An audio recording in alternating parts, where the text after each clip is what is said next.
NCERT कक्षा 12 इतिहास history के ऑल चैप्टर के कंप्लीट नोट्स हैं वो ऑलरेडी आपके तैयार हो चुके हैं। प्यारे बच्चों नमस्कार, जय माता दी। इस वीडियो के अंदर मैं आपको एनसीईआरटी कक्षा 12 इतिहास हिस्ट्री के सभी चैप्टर के कंप्लीट जो नोट्स हैं वो इस वीडियो के अंदर मैं आपको देने वाला हूं। और ये नोट्स आपके कलरफुल नोट्स हैं, हैंड रिटन नोट्स हैं, बेस्ट नोट्स हैं। इन नोट्स को पढ़कर आप इतिहास के पेपर में, हिस्ट्री के पेपर में फुल मार्क से वो आप अचीव कर सकते हैं। तो वीडियो को आपको कंप्लीट देखना है और इसी वीडियो के अंदर मैं आपको इतिहास के सभी चैप्टर के कंप्लीट जो नोट्स हैं वो इस वीडियो के अंदर देने वाला हूं।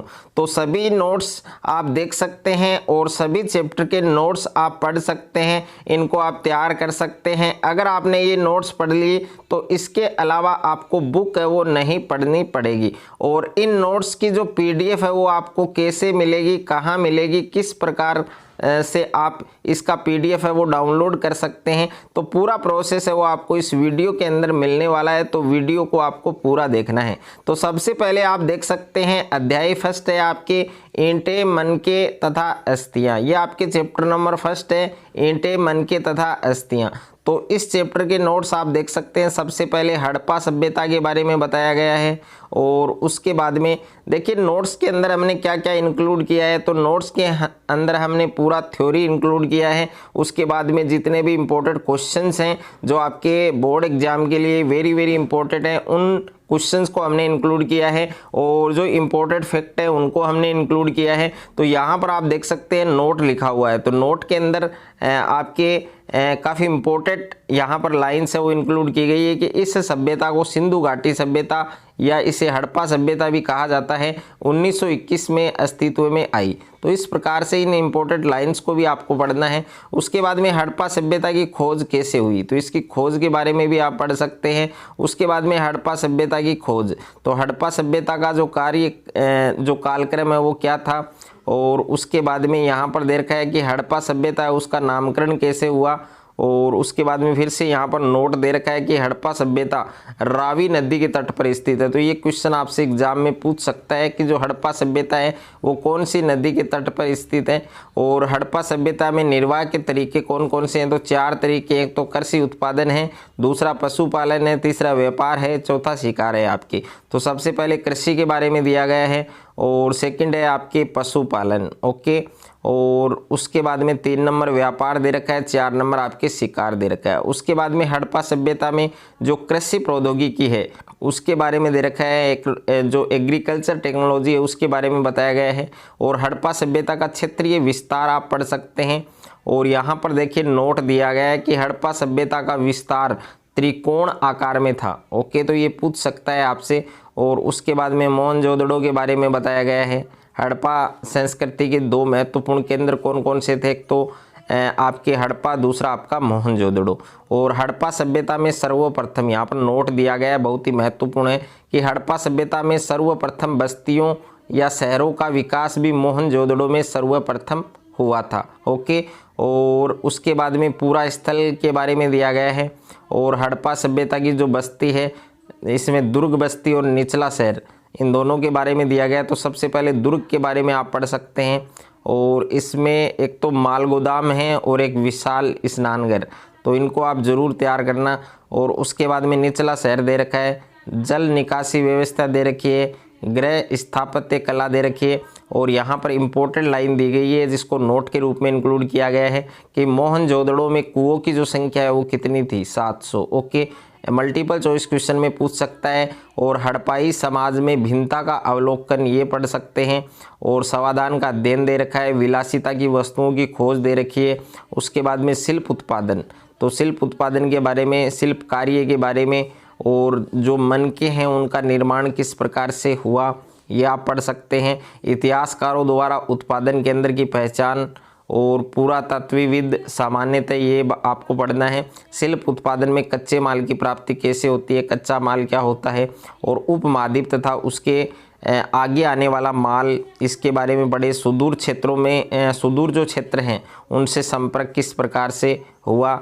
मोहर और मुद्रांकन के बारे में पढ़ सकते हैं। हड़प्पाई लिपि दे रखी है आपको। उसके बाद में बाट, ओके, ये जो बाट है वो चरट नामक के पत्थर के बनाए जाते थे। ओके, छोटे बड़ों का प्रयोग आभूषण और मनकों को तोलने के लिए किया जाता था, तो इसके बारे में ज़रूर आपको पढ़ना है। और यहाँ पर नोट दे रखा है आपको कि बाट हड़प्पा सभ्यता में चरट नामक पत्थर से बनते थे। तो साथ साथ में अगर आप इन नोट्स को लिखना चाहते हैं तो लिख सकते हैं। और हड़प्पा सभ्यता के प्रमुख स्थल आपको दे रखे हैं, एक तो लोथल, धोलावीरा, रंगपुर और सूतकोटड़ा और नागेश्वर, ये आपके गुजरात में, और बनावली, मियाथल और राखी गड्डी और भगवानपुरा, ये आपके हरियाणा में, और कालीबंगा, पीलीबंगा और रंग महल, ये आपके राजस्थान में, और आलमगीरपुर, ये आपके यूपी में यानी उत्तर प्रदेश में। हड़प्पा सभ्यता का पतन दे रखा है। कनिंगम कौन था, तो इसके बारे में लिख रखा है। कनिंगम का क्या भ्रम था वो भी आपको दे रखा है। और उत्खनन तकनीक दे रखी है। धार्मिक मान्यता आपको दे रखी है। और REM व्हीलर आपके उसके बारे में दिया गया है। आप देखिए ड्रीम 100 का अगर आपको सपना पूरा करना है, ड्रीम 100 का अगर आपका सपना है बोर्ड एग्जाम में, अगर आप हिस्ट्री के पेपर में फुल मार्क्स अचीव करना चाहते हैं तो इन क्वेश्चंस को भी आपको पढ़ना है। ये सारे क्वेश्चंस मैंने इंपॉर्टेंट लिए हैं। ओके, सभी चैप्टर के आपको इसी प्रकार से मिलेंगे। तो टोटल 20 क्वेश्चन हैं जिनको आप आराम से तैयार कर सकते हैं प्यारे बच्चों। उसके बाद में अध्याय 2 है आपकी राजा, किसान और नगर। तो अब इस चैप्टर के भी कंप्लीट नोट्स आपको इस वीडियो में मिलने वाले हैं। इसके बाद में जो 3rd चैप्टर है, 4th चैप्टर है, तो सभी चैप्टर के जो नोट्स है वो इसी वीडियो के अंदर आपको मिलने वाले हैं। आरंभिक राज्य और अर्थव्यवस्था के बारे में दे रखा है। प्रिंसेप और पियदस्सी के बारे में दे रखा है। ब्राह्मी और ख्रोष्टी लिपियों का उपयोग, अशोक के अधिकांश अभिलेख, हड़प्पा सभ्यता, वैदिक सभ्यता और हर्यक वंश, नागवंश। उसके बाद में वैदिक सभ्यता के बारे में पढ़ सकते हैं। अभिलेख क्या होता है, प्रारंभिक राज्य क्या है, 16 महाजनपद के बारे में बताया गया है। और सबसे पहले महाजनपद के बारे में बताया गया है। 16 महाजनपद हैं, उनकी राजधानियां दे रखी है। तो इन राजधानियों को कंप्लीट आपको पढ़ना है। एक क्वेश्चन यहाँ से 100% आपके एग्जाम में आने वाला है। 16 महाजनपदों में प्रथम कौन सा है, मगध और नंदवंश, इसके संस्थापक, इनका अंतिम शासक, और एक आरंभिक साम्राज्य जिसमें मौर्य वंश दिया गया है। और मौर्य वंश के प्रमुख शासक, प्रसिद्ध शासक और चंद्रगुप्त मौर्य, अशोक। तो ये कंप्लीट आपको पढ़ना है। ओके, उसके बाद में दे रखा है आपको मौर्य वंश के बारे में जानकारी प्राप्त करना। तो मौर्य साम्राज्य के जो जानकारी के स्रोत हैं वो कौन कौन से हैं। मौर्य साम्राज्य के 5 प्रमुख राजनीतिक केंद्र, जिसमें उत्तरापंथ है, अवंती राष्ट्र है, कलिंग है, दक्षिणापंथ है, मध्य प्रदेश है। तो इनको भी आपको प्यारे बच्चों पढ़ना है। ओके, उसके बाद में सम्राट के अधिकारी के कार्य, तो इसमें सेना के बारे में दिया गया है। 6ठी शताब्दी ईसा पूर्व एक परिवर्तन का कार्यकाल। ओके, तो ये आपको कंप्लीट पढ़ना है। मौर्य साम्राज्य जो समाज है वो कितना महत्वपूर्ण था, कितना इम्पोर्टेंट था। राजधर्म के नवीन सिद्धांत दे रखे हैं, तो ये भी आपको पढ़ना है। दैविक राजा है, प्रयाग प्रशस्ति है और बदलता हुआ देहात, यहाँ से भी क्वेश्चन है वो 100% पूछा जाएगा। जनता में राजा की क्या छवि थी और उपज बढ़ाने के क्या तरीके थे। ग्रामीण समाज में विभिन्नताएं दे रखी है। और गृहपति के बारे में दे रखा है। भूमिदान और नए संभ्रात ग्रामीण, जिसमें नगर और व्यापार के बारे में दिया गया है। और उपमहाद्वीप और उसके बाहर का व्यापार। और 6ठी शताब्दी में सोने के सिक्के कम क्यों हो गए, तो क्या रीज़न था। अभिलेखों का अर्थ कैसे निकाला गया। अभिलेख साक्ष्य की जो सीमा और जो कमियां, ये वेरी इंपॉर्टेंट है प्यारे बच्चों। काफ़ी बार एग्जाम में पूछा जा चुका है कि अभिलेख साक्ष्य की सीमा क्या है, उनकी सीमाएं क्या थी, उनकी कमियां क्या थी। उसके बाद में अध्याय 3 आप देख सकते हैं, चैप्टर 3 है आपके बंधुत्व, जाति तथा वर्ग। तो इसमें आरंभिक समाज लगभग 600 ईसा पूर्व से 600 ईसा पूर्व तक। तो महाभारत के बारे में सबसे पहले दिया गया है, यहाँ से एक क्वेश्चन पूछा जा सकता है। और B.S. सुनथांकर, इसके बारे में दिया गया है। परियोजना के निरीक्षण के बाद की जो बातें हैं वो क्या सामने आई, पहली बात और दूसरी बात, दोनों बातों के बारे में अच्छे से पढ़ना है। बंधुता और विवाह परिवार दे रखा है। पितृवंशी व्यवस्था दे रखी है। और यहाँ पर आप देख सकते हैं, ये देखिए दोबारा इस चैप्टर का कॉपी हो चुका है, तो दोबारा आप देख सकते हैं 3rd वाला चैप्टर। ओके, कंप्लीट मिलेगा आपको। परियोजना के निरीक्षण के बाद वाली बातें कौन कौन सी, पहली बात, दूसरी बात, बंधुता और विवाह परिवार दे रखा है, पितृवंशी व्यवस्था दे रखी है आपको। और यहाँ पर आप देख सकते हैं महाभारत, तो महाभारत कौरव जिसमें कुरुवंश और दूसरा पांडव जिसमें कुरुवंश। ओके, तो कौरव और पांडव यहाँ पर आप देख सकते हैं। विवाह के क्या नियम थे, तो विवाह है वो 8 प्रकार के होते थे। एक तो बहिर्विवाह पद्धति, एक अंतः विवाह पद्धति। क्या सदैव क्षत्रिय ही राजा होते थे, तो इसके बारे में भी कंप्लीट दे रखा है। स्त्री का गोत्र के बारे में दे रखा है। गोत्र के दोनों महत्वपूर्ण नियमों के बारे में पढ़ना है। क्या माताएं महत्वपूर्ण थी, तो इसके बारे में भी आप देख सकते हैं। सामाजिक विषमताएं जिसमें उचित जीविका, ब्राह्मणों के कार्य, और उसके बाद में नोट दिया गया है। जाति और सामाजिक गतिशीलता के बारे में दिया गया है। ब्राह्मण, क्षत्रिय, ओके, वैश्य और शूद्र जाति और 4 वर्णों के बीच अधीनता और स्ट्रगल, यानी उनके बीच में जो संघर्ष हुआ था वो दे रखा है। तो कंप्लीट आपको पढ़ना है। जन्म के परे संसाधन और प्रतिष्ठा, तो संपत्ति का अधिकार, एक तो लैंगिक आधार, दूसरा आधार कौन था, दूसरा बेस कौन था, आपके वर्ण आधार था। ओके, और मनुस्मृति के अनुसार आपको दे रखे हैं। और वर्ण और संपत्ति के अधिकार दे रखे हैं। दक्षिण के राजा और सरदार, और एक सामाजिक अनुबंध, साहित्यिक स्रोतों का इस्तेमाल, और महाभारत और इतिहासकार। तो कंप्लीट दे रखा है। भाषा और संस्कृति विषय वस्तु, और सदृश्यता की खोज आपको दे रखी है। महाभारत एक गतिशील ग्रंथ दे रखा है, तो इसको भी कंप्लीट पढ़ना है। उसके बाद में प्यारे बच्चों चैप्टर नंबर 4 है आपके विचारक, विश्वास और इमारतें, जिसमें सांची का स्तूप दे रखा है। सांची के बारे में दे रखा है। सांची स्तूप का महत्व दे रखा है। सांची स्तूप का संरक्षण दे रखा है। और बौद्ध धर्म की शिक्षा दे रखी है। जैन धर्म की शिक्षा दे रखी है आपको कंप्लीट, और बौद्ध धर्म की शिक्षाएं आपको दे रखी हैं। बौद्ध धर्म के जो 4 मौलिक सिद्धांत है वो दे रखे हैं। जैन धर्म की शिक्षाएं दे रखी हैं। तो जैन साधु और साक्षी के 5 व्रत आपको दे रखे हैं। और स्त्री और पुरुष के संग में जाने के कारण, तो ये भी कंप्लीट आपको दे रखा है। उसके बाद में यज्ञों की परंपरा दे रखी है। प्रारंभिक समय में यज्ञ दे रखे हैं। और राजयूष तथा अश्वमेघ यज्ञ दे रखे हैं। लोगों के मन में यज्ञ को लेकर क्या सवाल उत्पन्न होते हैं वो आपको कंप्लीट पढ़ना है। वाद विवाद और चर्चाएं। और उसके बाद में नेक्स्ट है आपके नई धार्मिक परंपराएं, जिसमें महायान, बौद्ध मत। यहाँ पर देखिए हिंदान और महायान के बीच अंतर भी दे रखा है, तो 4 अंतर आपको याद करने हैं। पौराणिक हिंदू धर्म का उदय, जिसमें लोगों के बारे में बता रखा है कि लोग वो यज्ञ क्यों करते थे, तो क्या कारण थे। तो एक तो मवेशी के लिए, पुत्र के लिए, अच्छे स्वास्थ्य के लिए, लंबी उम्र के लिए। उसके बाद में जैन धर्म, उसके संस्थापक का नाम, और महात्मा बुद्ध के बारे में बताया गया है। अशोक के धर्म की क्या विशेषता थी, ये काफ़ी बार प्यारे बच्चों ये क्वेश्चन पूछा जा चुका है कि अशोक के धर्म की क्या विशेषताएं थी। तो इन सभी विशेषताओं को आपको अच्छे से तैयार करना है। उसके बाद में देखिए चैप्टर नंबर 4 के जो इम्पोर्टेंट क्वेश्चंस हैं, जिनका चांस आपके एग्जाम में है, तो इसमें रिक्त स्थान वाले प्रश्न भी हैं, मल्टीपल चॉइस भी हैं, बड़े मार्क्स वाले क्वेश्चन भी हैं, सारे क्वेश्चंस हैं, 1 लीनियर क्वेश्चन है, सारे क्वेश्चन तैयार करने हैं आपको।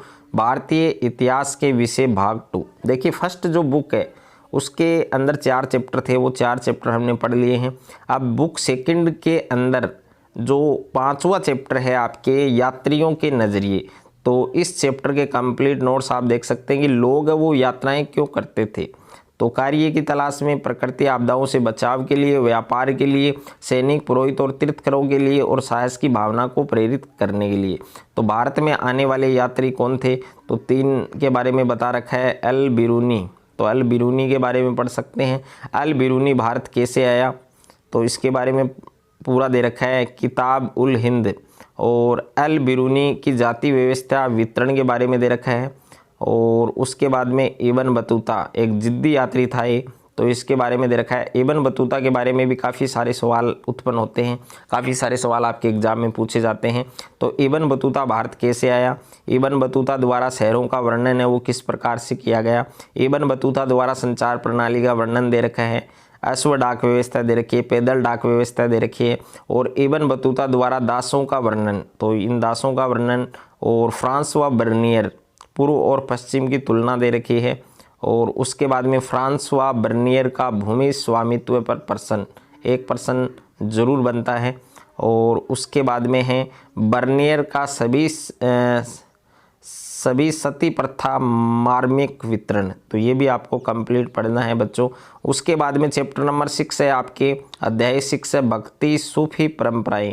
तो सबसे पहले भक्ति आंदोलन के बारे में, इनका उद्देश्य, भक्ति का अर्थ, मोक्ष प्राप्ति के 3 मार्ग, भक्ति का सर्वप्रथम प्रयोग, भक्ति आंदोलन, तो ये कंप्लीट आपको पढ़ना है। उसके बाद में द्वैतवाद दे रखा है, अद्वैतवाद दे रखा है, विशिष्टाद्वैतवाद दे रखा है, दक्षिण भारत में भक्ति के बारे में बताया गया है, तो ये कंप्लीट आपको पढ़ना है। अब देखिए चोल वंश, वेरी वेरी इंपॉर्टेंट टॉपिक है आपके एग्जाम की दृष्टि से। और कर्नाटक की वीर शैव परंपरा दे रखी है, लिंगायत का विश्वास दे रखा है, इस्लाम धर्म की प्रमुख परंपराएं दे रखी है, कंप्लीट है आपके, इनको आपको पढ़ना है। खान, यहाँ पर देखिए खान श्वाह और सिलसिला, ये आपको कंप्लीट पढ़ना है, अच्छे से आपको तैयार करना है। और ख्वाजा मोइनुद्दीन के बारे में दे रखा है, और सूफी मत का विकास दे रखा है, खान का है और सिलसिला, इनके बारे में। खानकाह के बाहर जो रहस्यवादी सूफी संत हैं, और उपमहाद्वीपों में चिश्ती सिलसिला दे रखी है, चिश्ती खानकाह में जीवन के बारे में बताया गया है, चिश्ती उपासना है। और उसके बाद में भाषा और संपर्क के बारे में है, सूफी और राज्य दे रखा है आपको, कंप्लीट आप पढ़ सकते हैं। नवीन भक्ति पंथ उत्तरी भारत में संवाद और असहमति, इसके बारे में कंप्लीट आपको दिया गया, बाबा गुरु नानक और पवित्र शब्द, तो ये आपको ज़रूर पढ़ना है। मीराबाई भक्ति में राजकुमारी, ये वाला टॉपिक भी आपको कंप्लीट तैयार करना है। तो देखिए नोट्स बहुत ही शानदार हैं, बेस्ट नोट्स हैं, इनको पढ़कर आप हिस्ट्री के पेपर में फोड़ सकते हैं, यानी फुल मार्क्स आप अचीव कर सकते हैं। चैप्टर नंबर 7 है आपके, एक साम्राज्य की राजधानी विजयनगर, तो विजयनगर, राय नायक और सुल्तान, कंप्लीट दे रखा है। हम्पी की खोज दे रखी है। और कॉलिन मैकेंजी कौन था, तो इसके बारे में दे रखा है। शासक और व्यापारी कौन थे, तो ये भी आपको पढ़ना है, ये वाला टॉपिक काफ़ी इंपॉर्टेंट है। राज्य का चरमोत्कर्ष पतन, कृष्णदेव राय के शासन की चारित्रिक विशेषताएं, ये बहुत ही महत्वपूर्ण है। और राक्षसी तागड़ी युद्ध, जिसमें तालीकोटा युद्ध के परिणाम हैं, और राय और नायक, इनके बारे में। अमर नायक प्रणाली, ये भी बहुत इम्पोर्टेंट है आपके। विजयनगर राजधानी और उनके प्रदेश, तो ये कंप्लीट आपको पढ़ना है। जल संपदा दे रखी है, तो जल संपदा के बारे में। और किले, बंदियाँ तथा सड़कें, और शहरी केंद्र हैं, राजकीय केंद्र हैं, और प्रभावशाली मंच के बारे में है, जिसमें सभा मंडल है और महानवमी डिब्बा है, तो ये भी आपको कंप्लीट पढ़ना है। धार्मिक केंद्र के बारे में बताया गया है। उसके बाद में गोपुरम और मंडप, जिसमें विरूपाक्ष तथा विट्ठल मंदिर और विट्ठल देवता के बारे में है। महलों, मंदिरों, बाजारों का अंकन और मानचित्र निर्माण है आपके। तो उसके बाद में अध्याय 8 है आपके, किसान, जमींदार और राज्य, तो कृषि समाज और मुगल साम्राज्य के बारे में। किसान और कृषि उत्पादन है। आईन अकबरी के बारे में है, इनका उद्देश्य किसान और उनकी ज़मीन और सिंचाई तथा तकनीक। और मानसून भारतीय कृषि की क्या है, रीढ़ है।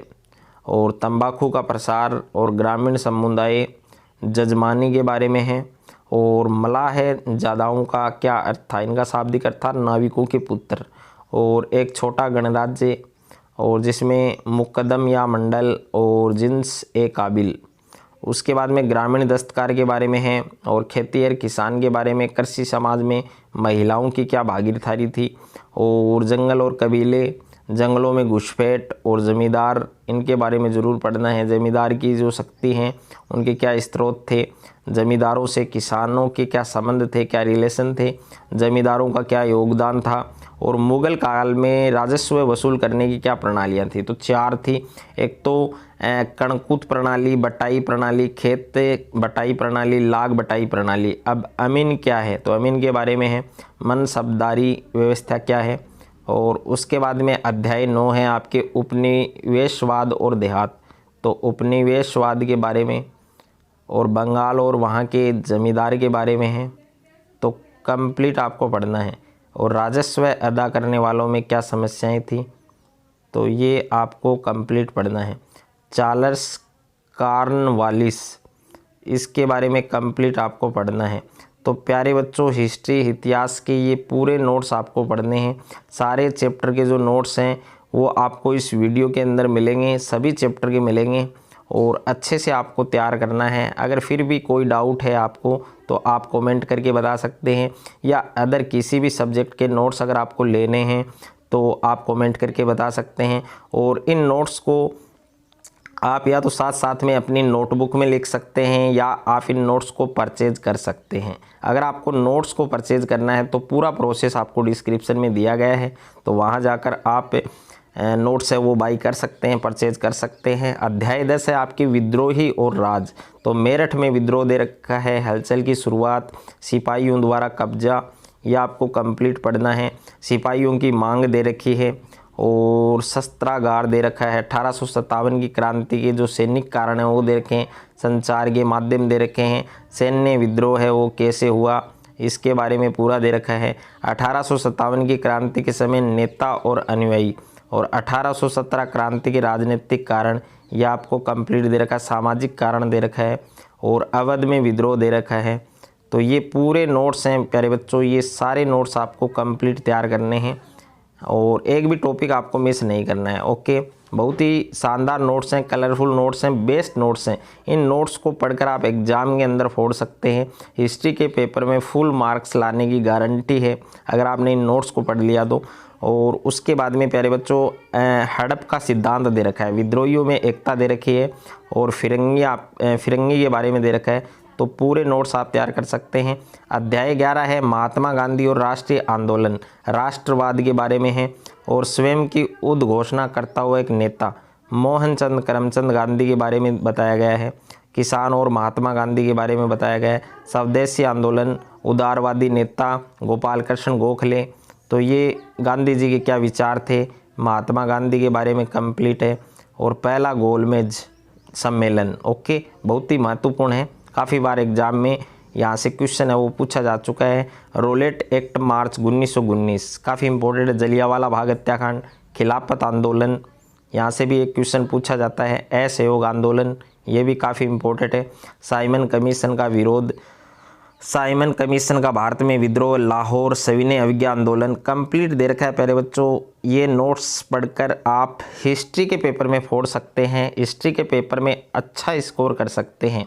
हिस्ट्री का पेपर आपके यहाँ पर देखिए चैप्टर नंबर 12 है संविधान का निर्माण, भारतीय संविधान, काफ़ी इंपॉर्टेंट चैप्टर है।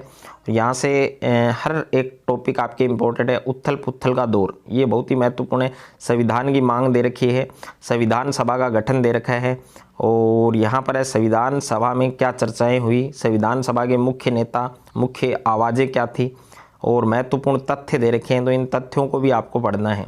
और उद्देश्य प्रस्ताव दे रखा है और उसके बाद में प्यारे बच्चों संविधान सभा में कम्युनिस्ट के सदस्य सोमनाथ लोहाड़ी, ओके, तो इसके बारे में भी पढ़ना है।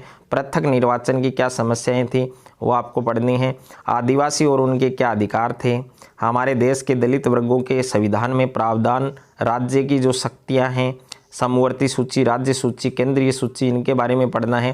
केंद्र और राज्य की शक्तियों पर यहाँ पर संथानम का दृष्टिकोण दे रखा है और राष्ट्र की भाषा दे रखी है, राष्ट्र की भाषा, ये आपको कंप्लीट पढ़ना है।